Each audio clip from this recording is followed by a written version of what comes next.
Buenas noches, que el Señor les bendiga a todos. ¿Qué tiempo hace que yo no estaba aquí? ¿Cuándo fue la última vez? Bueno, pero miren, ya yo estaba en una situación que si no me decían ven, yo venía solo. Qué bueno estar aquí. Para nosotros siempre es un gozo estar con hermanos queridos. Y en esta tarde yo quiero tratar un tema muy poco predicado en las iglesias y que es una necesidad que nosotros necesitamos enfocar, y es el amor por nuestra nación. Ayer, ¿qué día se celebraba? Ayer se celebraba el Día de la Bandera. Y este es el mes de la patria. Y yo me pregunto, ¿hasta dónde los creyentes hemos asumido ese espíritu posmoderno de desencanto, de apatía, donde oye, ¿y cómo yo vuelvo ahora? No me hagas eso. ¿Cómo yo vuelvo a esa inspiración, hermano? Decía que cuidado si los creyentes nos hemos envuelto también en ese espíritu de apatía, de indiferencia, de abandono de los ideales, de la pérdida de la fe absolutamente en todo, del relativismo, del pragmatismo, de la ausencia de valores y esa disposición de ponerle un se vende a todo lo que nos vaya a dar problemas. De hecho, fíjate que ya los creyentes en alguna medida, cuando se van a casar, están un poco abiertos al plan B, por si acaso la cosa que no funciona, ¿en qué? Suelta eso. Y esa misma apatía que el mundo tiene también ha permeado la iglesia.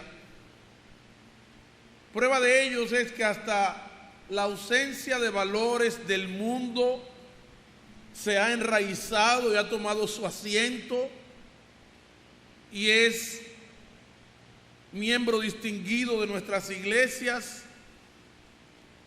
Y tú ves que las personas, las parejas, cuando se casan, si tienen hijos, tienen que uno, pero lucha, ideales, sueños, no, deja eso. Yo quiero en esta noche que nosotros veamos cómo esto puede estarnos afectando en nuestra relación con nuestra nación. Una de las palabras más utilizadas por el mismo Dios y a lo largo de la Escritura es el concepto nación. Término que tendremos que definir porque a veces se nos confunde término Estado, nación, gobierno, los términos. Y nosotros a veces nos perdemos un poco en cuanto a esto. Y algunos dirán que bueno, que quizá yo me metí a la política y que tengo una tendencia y que quiero ver si consigo unas cuantas firmas. No, yo quiero compartir lo que la Biblia nos enseña acerca de pertenecer a una nación a lo largo de las Escrituras, o por lo menos viendo a algunos de los hombres. Algunas corrientes desafortunadas, religiosas, vanas, indiferentes a las Escrituras, ven con apatía y desdén a la nación. De hecho, algunos se constituyen, estos grupos globales, en fuerzas supranacionales que están por encima de las naciones, como son los ruselistas en sus diferentes aplicaciones, los llamados testigos. Pero yo quiero que veamos si es posible, a la luz de la Biblia, que un creyente sea indiferente a su nación. De hecho, cuando nosotros vamos a la Biblia y exploramos el inicio del trato de Dios para con un hombre y de ahí trabajar a través de un pueblo, inmediatamente vamos a Génesis 12 y encontramos la primera promesa abrámica o la primera promesa hecha a Abraham. ¿Y cuál fue esa promesa? Haré de ti ¿qué? Una nación grande. O sea, el concepto nación para Dios vale. Porque la promesa que él hizo a Abraham, ¿cuál era? Yo haré de ti una nación grande. Vamos a orar. Señor, toca nuestros corazones, danos identidad y amor por nuestra gente. Ayúdanos a verlos desde la perspectiva de que tú nos has puesto en este lugar, en este tiempo, compartiendo estos valores, estas costumbres, este idioma. No solamente con el propósito de que atravesemos esta vida y que tratemos de ser tan felices como podamos, sino, Señor, que tú nos has puesto aquí como instrumentos de tu gracia para alcanzar a muchos de entre nosotros. Te pedimos, Señor, que tú seas propicio a nosotros en esta noche y nos hables con el poder de tu palabra.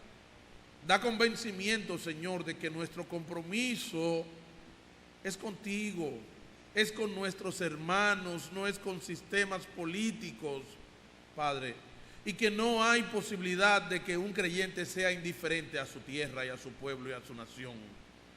Te pedimos que tú nos hables, Señor, en el nombre de Jesús. Amén. Cuando nosotros estamos hablando del concepto nación, estamos hablando de un grupo de personas que en el tiempo pueden estar aglomeradas geográficamente en un lugar, que comparten idioma, costumbres, valores, origen étnico, inclusive comparten aspectos únicos de su religión. El concepto Estado es diferente porque ya se está refiriendo a un grupo de personas que se han establecido de manera formal y comparten y se someten a autoridades, posiblemente tienen una carta magna como la Constitución, tienen una forma de gobierno. Y cuando Dios empieza a trabajar con Abraham, Él le dice: haré de ti una nación grande. Incluso le dice: mira las estrellas del cielo, o mira la arena, así será tu descendencia. Porque el primer elemento de una nación, lo primero es que debe haber ¿qué? Gente. Bueno, y vemos cómo Dios prosperó al pueblo, a la familia de Jacob, cuando entró en Egipto, de tal forma que una de las grandes bendiciones que Dios le dio en medio de su tribulación es que las mujeres ¿qué? Parieran. Y parían en gran cantidad y muchachos fuertes, a diferencia de las egipcias. Y aparentemente eso es una realidad en el inmigrante, porque donde quiera que hay inmigración, los inmigrantes se reproducen más rápido que los naturales. Eso tú lo puedes ver en América del Norte, tú lo puedes ver aquí, lo puedes ver en Europa. Y eso es, mira, muchacho a todo lo que da. Efectivamente, Dios hace esta promesa a Abraham, y posiblemente unos 500 años después, esta promesa ya es una realidad, porque al momento de la salida de Egipto, que entraron unas 70 personas, y durante 430 años se radicaron en Egipto por una conveniencia aparentemente alimenticia de alimentos. Ya cuando salen, ¿qué cantidad de personas salen del pueblo de Egipto? Aproximadamente ¿cuántas personas? Entre 2 a 3 millones de personas, siendo quizás conservadores. Y ya Dios ha dado el grupo de personas. Personas que ya para este momento no eran solamente una familia, posiblemente habían ramificaciones de los diferentes hijos de Jacob, donde ya eran sumamente distantes a lo largo de 430 años, pero ellos mantenían esa cohesión de nación, aunque no tenían una tierra, aunque no tenían un gobierno, aunque no estaban organizados en un estado. Ellos eran una nación y Dios estaba trabajando en ello. Es importante que el sentido de pertenencia a una nación y a un lugar trasciende la vida de las personas, porque cuando Jacob iba a morir, él dio mandamiento a sus hijos ¿de qué? ¿Qué dijo él a sus hijos? Oye, cuando ustedes se vayan de aquí, yo quiero que vayan y me entierren en la cueva donde está enterrado ¿quién? Abraham y su mujer, Isaac su mujer, donde yo enterré a Lea, ahí pónganme al lado de ella. Interesante. Dentro del pragmatismo y la apatía con la que nosotros vemos la vida, cuando nosotros escuchamos que alguien muere en el extranjero y le dice, yo quiero que me entierren junto con mi papá y mi mamá allá en el campo mío, decimos, pero ¿por qué este hombre? ¿Por qué esta mujer crea una complicación? Si total es lo mismo que lo entierren en toda parte. No, no es lo mismo. Aunque es verdad que existen algunas dificultades, esa persona está expresando ¿qué? Amor por su tierra. Quiere estar con su gente aún después de muerto. Y tú dices, ¿y qué valor tiene para una persona después que se muere que hagan con él lo que sea? Sí, pero él está expresando en vida que su amor por quién y su identificación y su sentido de pertenencia a un lugar. ¿Qué dijo José antes de morir? Él les hizo jurar que que sus huesos, cuando ellos fueran levantados y Dios los sacara de allí, lo llevaran ¿de dónde? A Canaán, a la tierra que Dios les había prometido. Es decir, que este amor y esta identificación por la gente y por un lugar, por unas costumbres, por unas promesas, por un ideal, son cosas que fueron manifiestas y de manera muy visibles identificaron la vida de los diferentes hombres de Dios a lo largo de la historia. Un poquito haciendo un pequeño salto quizás de unos 375 años en la historia, tenemos a Moisés. Y Moisés, él nos dice la Biblia que él prefirió de manera voluntaria dejar el privilegio de ser llamado hijo de la hija de Faraón y sufrir ¿con quién? Con los de su pueblo. Oye, una persona que tenía todos los poderes, que vestía las mejores ropas, la mejor educación, oye, quién sabe hasta si él pudiera tener algún tipo de ascendencia al reino, o qué futuro prometedor él podría tener. Pero ¿qué él dijo? Él dijo, yo prefiero sufrir las aflicciones ¿con qué? Con mi pueblo. Y a veces pienso yo, y me emociona el pensarlo, ¿cuántos notables dominicanos que han estado viviendo y cosechando éxitos en otros países, que pudieran alcanzar mayor renombre, mayor fortuna, mayores logros, ¿qué dicen? Vienen y se establecen aquí en República Dominicana? ¿Por qué? ¿Por qué? Porque aman nuestro país. Tenemos médicos muy reputados internacionalmente que por la misericordia de Dios, ellos amaron nuestro país y nuestra gente y han venido ¿a qué? A servir y ¿a qué? Y a salvar vidas. Entonces, el amor por el pueblo pues, es muy trascendente, y si esto lo hacen las personas con un espíritu altruista, cuanto más nosotros que somos creyentes. Si Dios nos ha puesto a compartir este tiempo y este lugar con este grupo de personas, es para que nosotros nos identifiquemos con ellos, con sus necesidades, con sus realidades,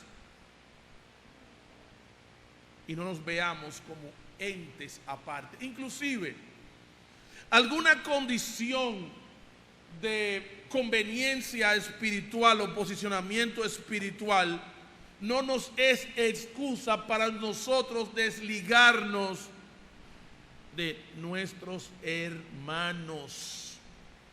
Los que comparten este tiempo, los que comparten este lugar, inclusive las generaciones futuras que van a salir de entre nosotros, de nuestros hijos, son que nuestros hermanos, y nosotros le debemos identificación a ellos como consecuencia no solamente de un sentido nacionalista, sino de lo que valoramos que Dios nos haya puesto en este lugar, en este tiempo, con este grupo de personas.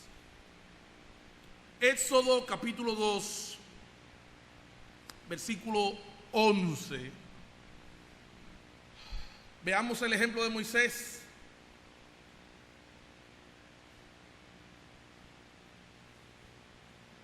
Dice: en aquellos días sucedió que crecido ya Moisés, tendría unos 40 años aproximadamente, salió a sus hermanos y los vio en qué, en sus duras tareas.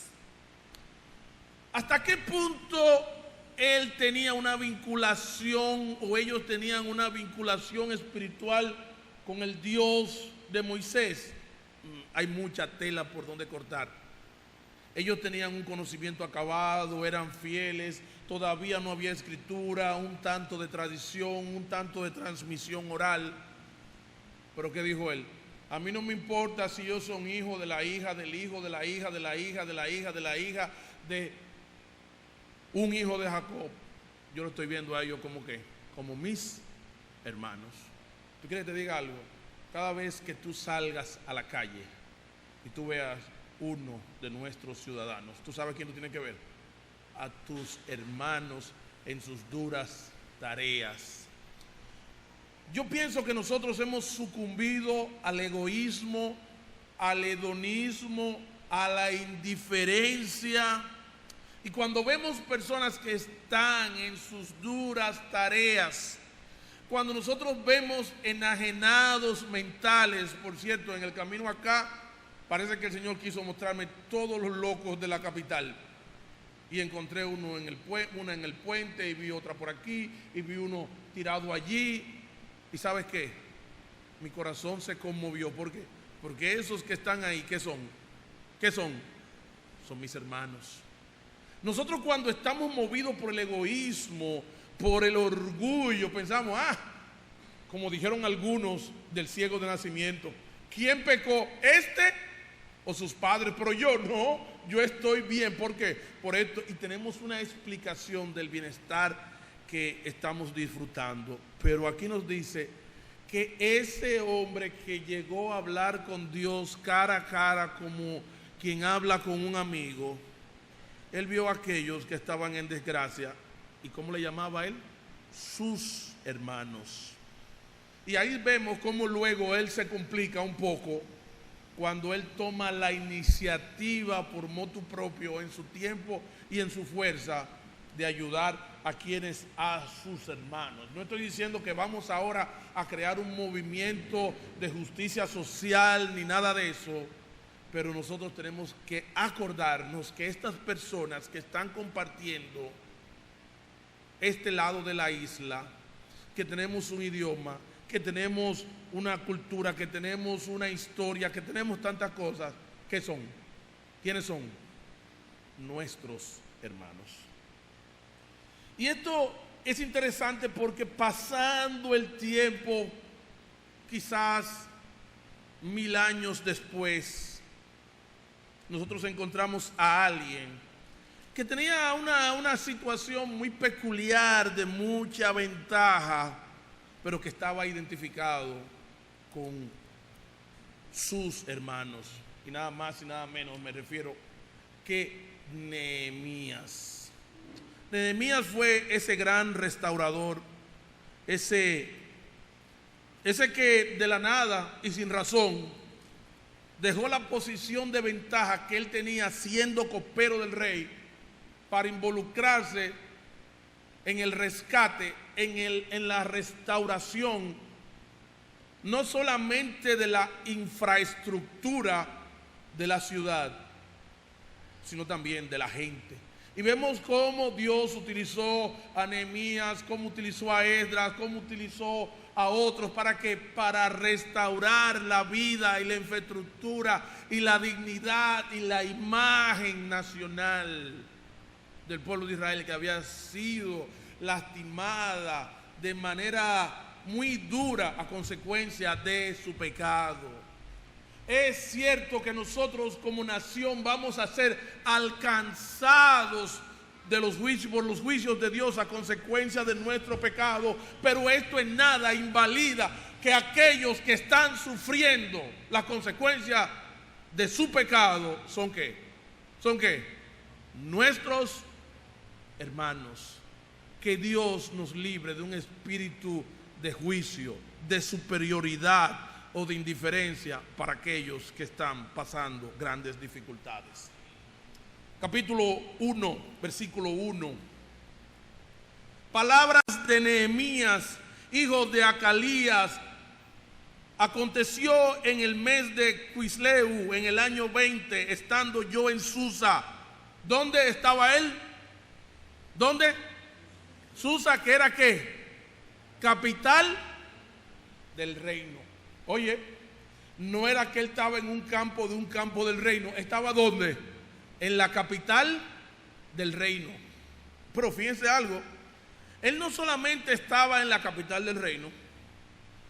No tenemos inmediatamente en el relato un detalle de cuál era la edad de Nehemías, pero muy posiblemente esto está ubicado ya en los momentos del retorno, posiblemente 70 años después de que el pueblo fuera llevado en cautiverio. Posiblemente Nehemías ni había nacido, pudiera ser. Estoy simplemente haciendo conjeturas en este momento. De manera que lo que estuvieran pasando allá en la provincia no era su problema. Además, él estaba disfrutando del beneficio de ser copero del emperador. Era una persona que estaba, sin problemas, que estaba frío por todas partes, una persona con un gran bienestar y una gran posición. Pero ¿saben qué? Él mantuvo la identidad por sus hermanos. Sucedió que vino Hanani, uno de mis hermanos, ¿cómo le llama? Hermanos, con algunos varones de Judá. ¿Y saben qué? Y les pregunté por los judíos que habían escapado.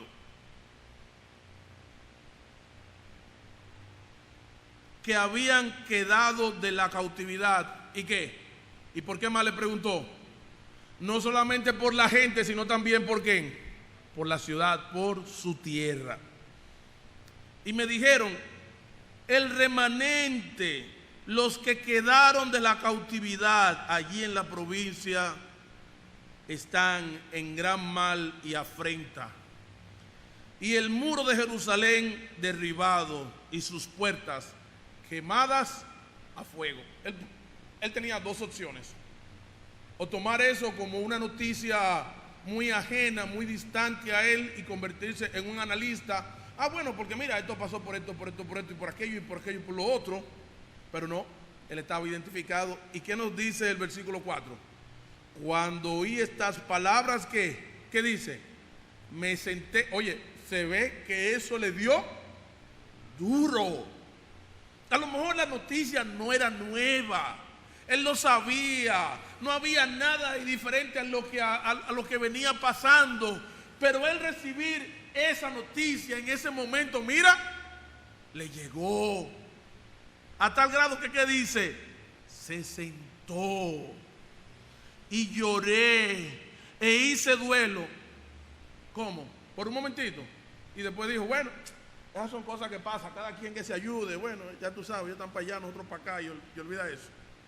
¿Qué dice ahí? No.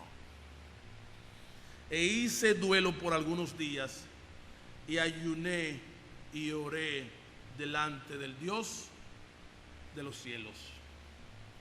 Yo quiero remeter ahora con una actitud que existe entre aquellos que han emigrado de República Dominicana. Cierta colonia, no la de Nueva York, porque tú vas a Nueva York y los dominicanos que están en Nueva York, oye, ellos están aquí, ahora mismo ellos están aquí. Son los que compran casas, son los que quieren vivir, son los que saben en qué están las noticias, opinan en el gobierno de la mañana y todo ese tipo de cosas. Pero hay otros que ven a nuestro país, a nuestra comunidad, a nuestra nación, a nuestra gente y a nuestros problemas, nos ven como una posilga. Se han olvidado de la tierra que los vio nacer y donde están todavía, ¿quiénes? ¿Están quiénes? Sus hermanos. Y decía esta mañana, y no me pude contener cuando predicaba este tema, que cuando nosotros escuchamos que dominicanas son esclavas sexuales en otros países, ¿qué debería producir en nosotros? ¿Qué debería producir eso en nosotros? Un gran dolor. ¿Por qué? No solo porque la esclavitud sexual y la explotación sexual sean malas, sino porque esas mujeres son ¿qué? Nuestras hermanas, que pudieran ser fácilmente ¿qué? Nuestras hijas, pudiera ser nuestra madre, pudieran ser nuestras hermanas en la sangre. Cuando nosotros escuchamos de la calamidad que azota algunas regiones de nuestro país a consecuencia de alguna desgracia que el Señor ha permitido u ordenado, como el caso de Jimaní, eso en nuestro momento debió producir un duelo nacional e internacional, y donde quiera que hubiera un dominicano debió sentirse afectado. ¿Por qué? Porque esos que se llevó el agua son ¿qué? ¿Son qué? Nuestros hermanos. Y así son tantas las desgracias que nosotros vemos, de las cuales no podemos decir, no, es que eso es de ellos. Precisamente la definición de nación y de patria va asociada a ese amor y a esa identidad por esas personas que están en ese lugar, en ese tiempo que Dios nos ha puesto, y Dios nos puso a nosotros ¿dónde? En República Dominicana. Este tema es práctico y pertinente para todas las personas en todo lugar, porque aún así las personas no dispongan, no disfruten de un estado o estén subyugados o en cualquier situación, ese conglomerado de personas que comparten intereses, amor, origen, lengua, religión, con o sin tierra, son hermanos. De hecho, es muy interesante que durante siglos el pueblo de Israel no tuvo tierra. Cuando entraron a Egipto y pasaron 430 años, no tuvieron tierra. Y luego, cuando vino la deportación, unos 1000 años después, no recuerdo cuánto, ellos volvieron a quedar sin tierra, pero siguieron siendo ¿qué? nación. Eventualmente, ya cuando fueron barridos de la tierra completamente, en el siglo I, quedaron sin tierra, quedaron sin estado, pero siguieron siendo nación. Y de hecho, fíjate que la nación judía o hebrea o israelita está distribuida en todo el mundo. Y hubo un momento en que su desesperación después del genocidio de Hitler, ellos retornaron a Palestina y crearon ¿qué? El Estado de Israel. Pero estas cosas, ¿por qué no desapareció Israel en el tiempo? Porque se mantuvieron unidos como nación. Y déjenme decirle algo. Si realmente hay una nación que debería vivir avergonzada, es la nación israelita, por este detalle. ¿A quiénes le fueron dadas las promesas? A los israelitas. ¿Quién dice Dios que sería su pueblo escogido? Israel. ¿Quién fue desechado por Dios y así como Dios dijo que se gozaría en hacerle bien, llevaron a Dios al punto en que se gozara en hacerle mal? Deuteronomio 28. ¿Quiénes? Los israelitas. Y esto nos debe mover a considerar lo siguiente. La identidad y pertenencia a una nación no depende de la brillantez, buen desempeño, honestidad de sus líderes, porque los líderes de Israel, según dice Daniel, llevaron al pueblo a la condición de juicio que eventualmente estuvieron viviendo, a tal grado que él dice que nosotros, toda la casa de Israel, hemos pecado contra ti. Y esto nos da un detalle muy interesante para nuestra vida. ¿Qué edad tenía Daniel en este momento? Miren, yo no sé. Daniel luce ser que era un joven al momento de la deportación. Y posiblemente él podría decir, mira, yo con eso no tengo nada que ver. O como decía el eslogan, yo no tengo la culpa de esta situación porque yo tal cosa. Pero es interesante cómo, y les animo a que lean el capítulo 9 del libro de Daniel,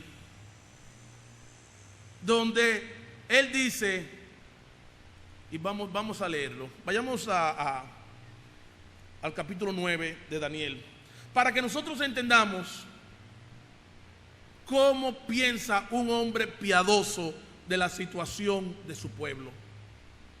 Nosotros no debemos ceder a las voces agoreras que constantemente nos están diciendo que esto es un fracaso de país, que esto es un desastre y que esto es todo lo que ustedes quieran escuchar.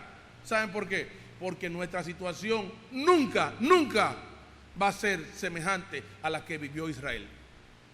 Nunca va a ser semejante. Porque nosotros no tuvimos los patriarcas, a nosotros no nos fue dada la ley, nosotros no tuvimos la promesa, a través de nosotros no vino Jesucristo, ellos sí lo tuvieron, su fracaso es 1000 veces mayor que el nuestro, pero ellos siguieron manteniéndose como nación. De igual manera, ninguno de nosotros, de los que está aquí, puede jamás compararse con los santos hombres de Dios que Él levantó para reclamarle al pueblo, para predicarle al pueblo, para ser voceros de Dios, para comunicar los juicios, para interceder por su pueblo. Pero ¿saben qué? Daniel no se quedó fuera. Señor, ¿tú sabes lo que hizo esa gente? No. Capítulo 9, versículo 4. Y oré a Jehová mi Dios e hice confesión diciendo, Ahora, Señor, Dios grande, digno de ser temido, que guardas el pacto y la misericordia con los que te aman y guardan tus mandamientos, hemos pecado, hemos cometido iniquidad, hemos hecho impíamente. Oye, alguno pudiera decir, esto lo está diciendo él por cortesía. No, pero él se ha metido en la realidad que está viviendo el pueblo. Él no es un analista, él no es un comentarista, es alguien que está sufriendo por su pueblo. Hemos pecado, hemos cometido iniquidad, hemos hecho impíamente y hemos sido rebeldes y nos hemos apartado de tus mandamientos y de tus ordenanzas. No hemos obedecido a tus siervos los profetas, que en tu nombre hablaron a nuestros reyes, a nuestros príncipes, a nuestros padres y a todo el pueblo de la tierra. Tuya es, Señor, la justicia y nuestra la confusión de rostro. Óyete, si República Dominicana está viviendo un momento de dificultad, ¿esa consecuencia de qué? De nuestro, no del pecado de República Dominicana. ¿Es consecuencia de qué? De nuestro pecado. No hemos obedecido a tus siervos los profetas, que en tu nombre hablaron. ¿A quiénes? ¿A quiénes? A nuestros reyes. Ellos pudieran decir, bueno, pero el rey era fulano, el rey era Joaquín, el rey era quien fuera en ese tiempo. No, él acepta todas las consecuencias. A nuestros reyes, a nuestros príncipes, a nuestros padres y a todo el pueblo de la tierra. Tuya es, Señor, la justicia y nuestra la confusión de rostro, como en el día de hoy lleva todo hombre de Judá, los moradores de Jerusalén y todo Israel, los de cerca y los de lejos, en todas sus tierras donde lo has echado. Ellos seguían siendo Israel, aún donde, en la deportación, a causa de su rebelión con que se rebelaron contra ti. Oh Jehová, nuestra es la confusión de rostro, de nuestros reyes, de nuestros príncipes y de nuestros padres, porque contra ti pecaron ellos. ¿Pecaron ellos? No, pecamos nosotros. De Jehová nuestro Dios es el tener misericordia y el perdonar, aunque contra él nos hemos rebelado y no obedecimos la voz de Jehová nuestro Dios para andar en sus leyes que él puso delante de nosotros por medio de sus siervos los profetas. Todo Israel traspasó tu ley, apartándose para no obedecer tu voz, por lo cual ha caído ¿sobre quiénes? Nosotros. ¿Tú quieres que te diga algo? ¿Dónde estaba Daniel en este momento? Daniel era un consejero. Daniel llegó a ser el segundo del imperio. Daniel estaba por encima de todos los gobernadores. No había nadie, solamente el emperador estaba por encima de Daniel. ¿Y qué dice él? Nosotros hemos pecado. Nosotros llevamos la vergüenza. ¿Tú sabes por qué? Porque el fracaso moral de República Dominicana, ¿tú sabes lo que significa? Es mi fracaso. No es que el fracaso de nuestros reyes, no es que el fracaso de los senadores, no es que el fracaso de los políticos, no es que el fracaso de los médicos, es también mi fracaso moral. Si Dios nos ha puesto aquí es para que nosotros suframos, para que nosotros nos identifiquemos, para que hagamos de este pueblo nuestro pueblo y lloremos y oremos e intercedamos por él. Todo Israel traspasó tu ley, apartándose para no obedecer tu voz, por lo cual ha caído sobre nosotros la maldición y el juramento que está escrito en la ley de Moisés, Deuteronomio 28. Siervo de Dios, porque contra él pecamos. Y él ha cumplido la palabra que habló contra nosotros y contra nuestros jefes que nos gobernaron, trayendo sobre nosotros tan grande mal, pues nunca fue hecho debajo del cielo nada semejante a lo que se ha hecho contra Jerusalén. Una vez ha pasado esto contra Jerusalén. No, posiblemente la ciudad más saqueada del mundo, más sitiada y que más han destruido. ¿Cuál es? Jerusalén. Y nosotros no estamos ni cerca de las cosas que vivieron los judíos. Y mucho menos estamos ni cerca de la piedad, de la santidad, de la obediencia a Dios. y del testimonio de Daniel. Entonces, ¿cómo es eso que nosotros decimos? No. Oye, nosotros estamos en un nivel de locura tan grande que vemos los destinos de nuestro país como que es cosa de ellos y nosotros nos mantenemos al margen. No, aquí tenemos un hombre piadoso, como pocos en la Biblia, identificado y sufriendo los fracasos de su pueblo. Y así nosotros vemos cómo esto es recurrente en las Escrituras. Fíjense, hay un detalle que es interesantísimo que nosotros veamos. Y está en el libro de Números. En el libro de Números. En el libro de Números, capítulo 14. Es interesante porque le quiero repetir una y todas las veces que pueda que nosotros como nación creo que nunca llegaremos a la condición de fracaso y debacle del pueblo de Israel, por un sinnúmero de razones que fueron únicas o que son únicas a ellos. El asunto es que el pueblo de Israel, con su rebeldía, llevó a Dios al punto de no retorno, donde él dijo: ya, estoy ¿qué? ¿Cómo dijo él? Estoy harto. Ya dijo Dios que no aguanto más, voy a salir de toda esta gente. Capítulo 14, versículo 11. Pero vamos a ver cómo actúa un hombre piadoso frente a la calamidad inminente de su pueblo a consecuencia de su pecado. Nosotros somos tan indolentes, que a veces yo me pregunto si verdaderamente hemos conocido al Señor. Porque cuando vemos que vienen los juicios sobre nuestro pueblo, nosotros decimos: eso le pasó a ellos por él. Es que este es un pueblo muy idólatra. Y nos salimos de la historia cuando nosotros somos que también protagonistas de una forma o de otra. Capítulo 14, versículo 11. Y Jehová dijo a Moisés: ¿hasta cuándo me ha de irritar este pueblo? ¿Hasta cuándo no me creerán con todas las señales que he hecho en medio de ellos? Yo los heriré de mortandad y los destruiré. Miren esta cacarita. No fue la intención de Dios, pero mire, cualquiera rebala con eso.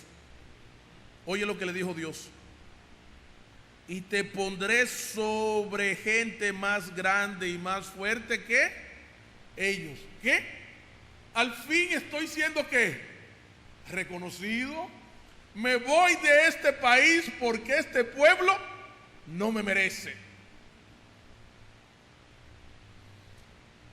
Pero Moisés respondió a Jehová: lo oirán los egipcios, porque de en medio de ellos sacaste a este pueblo con tu poder.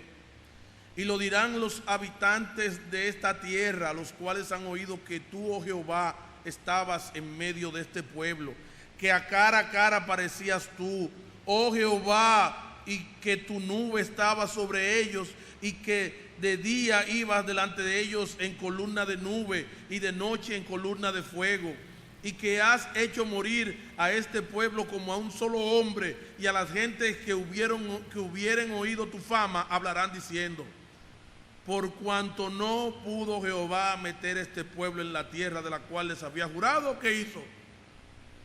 Como él no pudo, esa gente no pudo con ellos, ¿qué hizo? Los mató en el desierto. Pero miren, un hombre piadoso, identificado con su pueblo. Señor, por favor, danos misericordia por nuestro país, por los que nacimos en él, por los que llegamos a él, por los que habrán de venir a él. Señor, no dejes que el orgullo y la indiferencia nos haga olvidarnos de nuestros hermanos.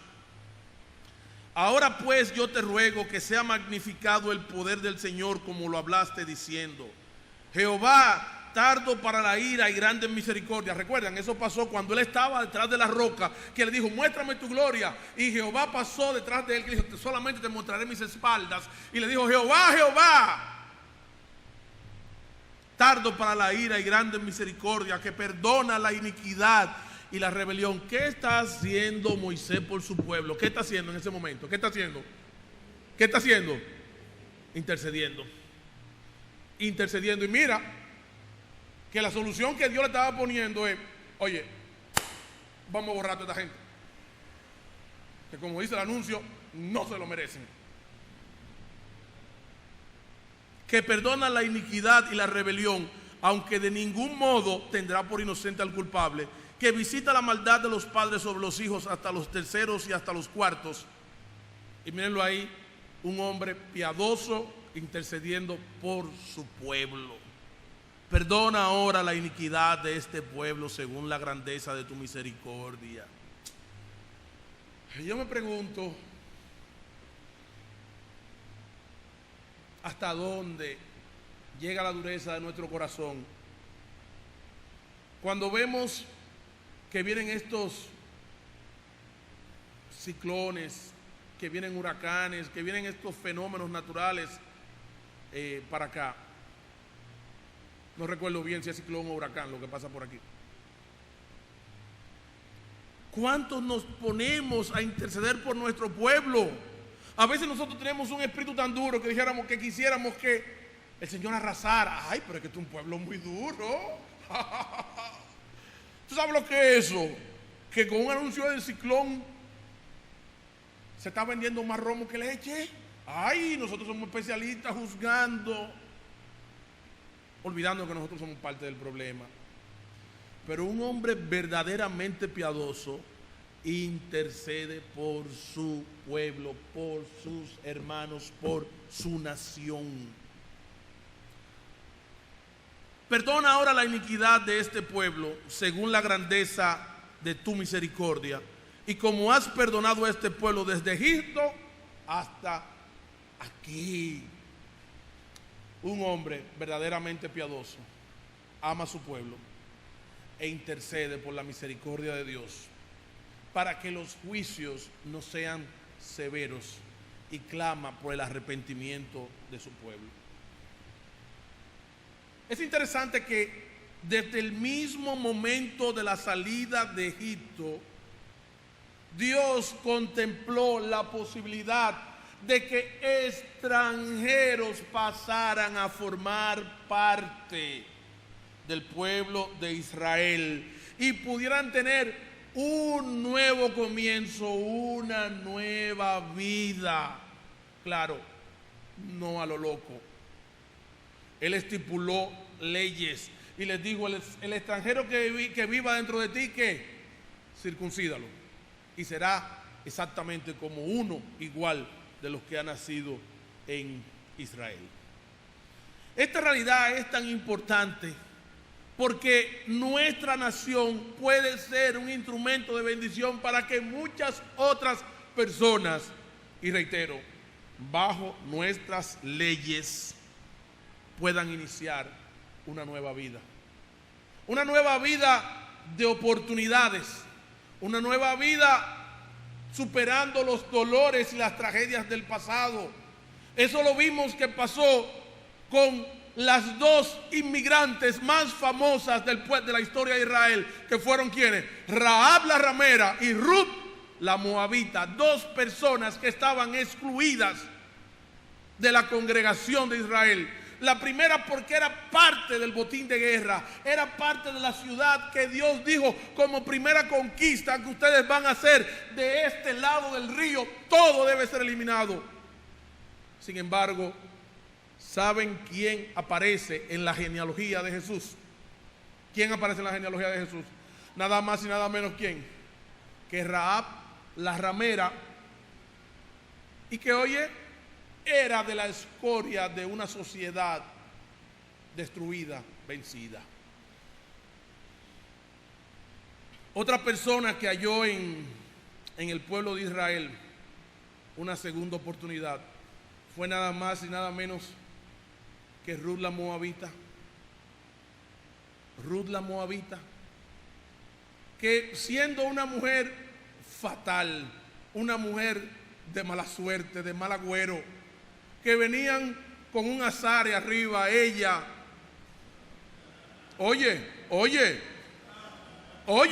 ella y Noemí venían de una situación difícil. Tanto es así que Noemí cambió su nombre y dijo: díganme Mara. ¿Por qué? Porque en amargura he estado viviendo. Se murió el marido, se murieron los hijos. Pero sin embargo es importante que nosotros podemos ser un centro de bendición para otros, porque las palabras más famosas de Ruth la Moabita, ¿cuáles son? Cuando Noemí le dijo: quédate muchacha, que yo nada más doy problemas. ¿Qué dijo ella? Yo iré contigo, tu pueblo será mi pueblo y tu Dios será mi Dios. ¡Qué gran bendición! ¡Qué gran bendición! Es decir, nosotros debemos tener cuidado de lo que dice la palabra de Dios, de no atormentar al extranjero que vive entre nosotros. Pero de nuevo reitero, esto no es a lo loco. Tenemos un sistema de leyes, unas leyes de inmigración, de naturalización, de todo eso, y nosotros debemos ofrecer esa oportunidad. Y Dios le dice: no maltrates al extranjero, porque ¿qué? Extranjero fuiste en la tierra de ¿dónde? De Egipto. Es decir, debemos hacer de nuestro país una tierra de oportunidades, que irónicamente las grandes oportunidades en nuestro país no son para los dominicanos, porque todos los ricos y poderosos de este país, ¿de dónde vienen? De otras tierras. Eso no está en manos de nosotros. Finalmente, quiero darle la muestra máxima de amor por su gente, de uno de los hombres más piadosos en la Biblia, que debe estar compitiendo ahí. Si no está en el número 1, debe estar entre los 3 primeros. ¿Y me refiero a quién? Al apóstol Pablo. Pablo, ese mismo que dice que nuestra ciudadanía está ¿dónde? En los cielos, de donde esperamos al Salvador. Un hombre que tenía la conciencia de pertenecer a un orden, a un estado superior que al que él pertenecía, aquel que le fue encomendado llevar el evangelio a los gentiles, aquel que tuvo planes de llevar el evangelio a toda la tierra conocida, porque hasta España quiso ir. Si hubo algo que a Pablo no le faltó, fue el amor por los de su nación, los judíos. Ahora, ustedes sabían que en la historia nosotros no podemos buscar un solo daño o intento de mal que los romanos hayan querido hacerle a Pablo. ¿Quiénes eran los enemigos y los depredadores naturales de Pablo? ¿Quiénes eran? Nada más y nada menos que quiénes, que los judíos, los de su propia gente. Sin embargo, vez tras vez, él llegaba a una ciudad y el primer lugar donde él predicaba, ¿a quién era? Él iba a la sinagoga para predicarle, ¿a quiénes? A los de su tierra, a sus hermanos.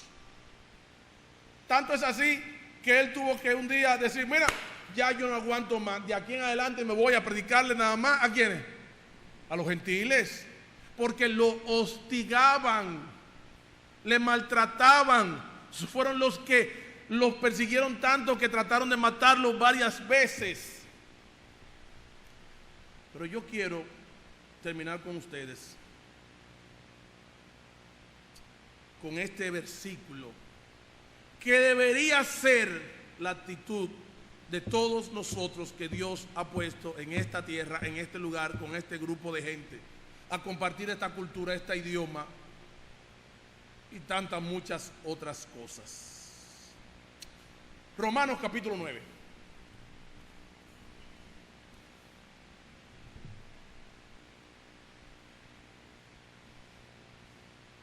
Versículo 1 al 4. Dice: verdad digo en Cristo, no miento, y mi conciencia me da testimonio en el Espíritu Santo, que tengo gran tristeza y continuo dolor en mi corazón. Razón, versículo 3, porque deseara yo mismo ser anatema, separado de Cristo. ¿Por qué? Por amor, ¿a quiénes? A esos que me saludan, que me reconocen, que me reciben. No, aquellos que tenían el velo, aquellos que rechazaron al Mesías, aquellos que lo persiguieron, aquellos que lo acusaron, aquellos que trataron de matarlo tantas veces. Y él dice, por amor de mis hermanos. Y claro, si había una persona que era universal, era Pablo. Pablo predicó desde Siria hasta, por lo menos documentado tenemos, hasta Roma. Y él habló en tantos idiomas, en tantos lugares, a tanta gente, predicó en tantas iglesias. No hubo nadie con un espíritu ni una obra misionera mayor que Pablo. Ese sí tenía una cosmovisión amplia del evangelio.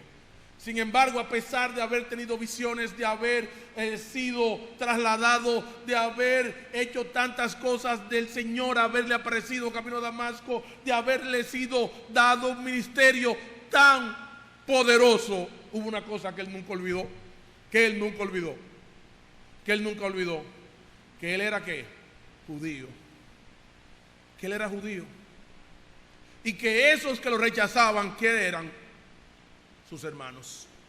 A tal punto llega el amor de Pablo por sus hermanos, los israelitas, que él dice, mira, si fuera posible yo perderme para que ellos fueran salvos, yo lo haría. Pero eso no está en manos de Pablo. El Señor es quien tiene misericordia, quien tiene misericordia y llama a quien Él quiere. Versículo 3, leo de nuevo. Porque deseara yo mismo ser anatema, separado de Cristo, por amor a mis hermanos, los que son mis parientes según la carne. ¿Cuál era el gran dolor que él tenía? Bueno, es verdad, hay gente que en Australia nunca han escuchado el evangelio. Oye, ¿cómo será la cosa en Turquistán o en Corea del Norte? ¿O qué será de las tribus del Amazonas? ¿Qué será de los caníbales, que de estos aborígenes y de estas gentes salvajes que hay en diferentes lugares? Todo eso está maravilloso. Pero tú sabes quiénes deberían ser tu carga. ¿Quiénes deberían ser tu carga? ¿Quiénes primero? ¿Quiénes? Los dominicanos. Y como sé que este tema se va a ver en diferentes países, este es un tema que es actual independientemente de cuál sea tu nación. A lo que estoy hablando es que en este caso me refiero a los dominicanos, pero si tú eres uruguayo, paraguayo, venezolano, jamaiquino, americano, donde tú quieras, tú debes tener amor por tus hermanos. Y el ejemplo lo tenemos a lo largo de toda la Biblia con todas estas personas que hemos visto. Y a veces lo vemos tan bonito. Ay, que Elías quiere ser misionero para los esquimales, y que él quiere irse al Polo Sur, y que él quiere irse a la tierra de los canguros, y que él quiere irse a los Pieles Rojas, y que él quiere ir a Irak, y que él quiere ir a Siria. Oye, todo eso está muy bonito, pero la carga grande que tú deberías tener, ¿tú sabes por quién es? Por tus hermanos. Por tus hermanos. Y yo pienso que nosotros, como parte de ese orgullo diabólico que se desarrolla en nosotros a consecuencia de que Dios nos ha dado la luz del evangelio, nos olvidamos que esos hermanos nuestros que están ahí perdidos y sin Cristo, que no han escuchado el evangelio, son exactamente los mismos con los cuales estábamos cuando nosotros estábamos muertos en delitos y pecados, y Dios por su gran misericordia nos llamó. Pero en el grupito que nosotros tuviéramos ahora mismo, si el Señor no nos hubiera llamado, fuera con los mismos dominicanos que están perdidos. Por lo cual nunca debemos olvidar de dónde hemos venido y amar a nuestra gente, porque Dios nos puso en este tiempo, en esta tierra, con esta gente. Nos dio facilidades maravillosas que no debemos olvidar. Dos cosas que nunca deben creerse de un predicador. Para terminar, ni tampoco solo me queda un minuto. Me acabo de acordar que me falta un versículo.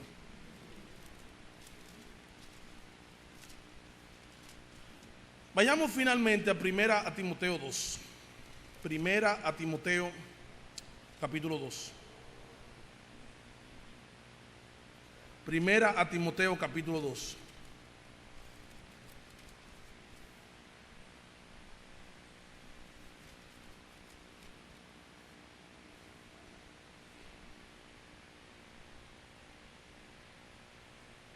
Oigan lo que dice la palabra de Dios por boca del apóstol Pablo. En momentos en que el emperador de turno era nada más y nada menos que posiblemente Neroncito.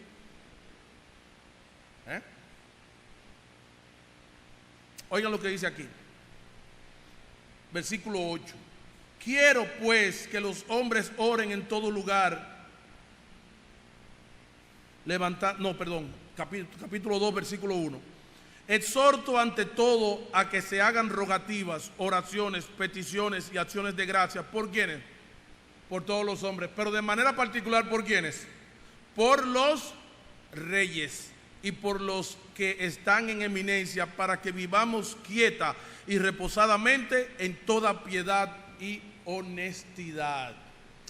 Una de las cosas que nosotros con las cuales pecamos es la siguiente: yo no me meto con esta gente, yo suelto este gobierno, esta gente para mí no existe. Cuando la actitud del creyente debe ser estar orando por quiénes, por cualquiera que esté en autoridad, no importa la calidad moral de este. ¿Saben por qué? Porque a estos es que Dios va a utilizar. ¿Saben para qué?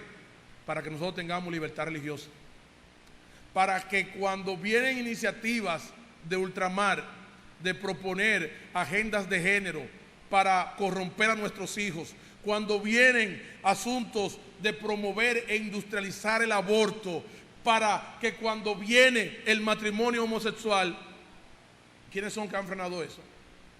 ¿Quiénes son que han frenado eso? No es el hermanito de a pie, no es el pastor, son aquellos que están puestos por Dios para regir los destinos de nuestro país.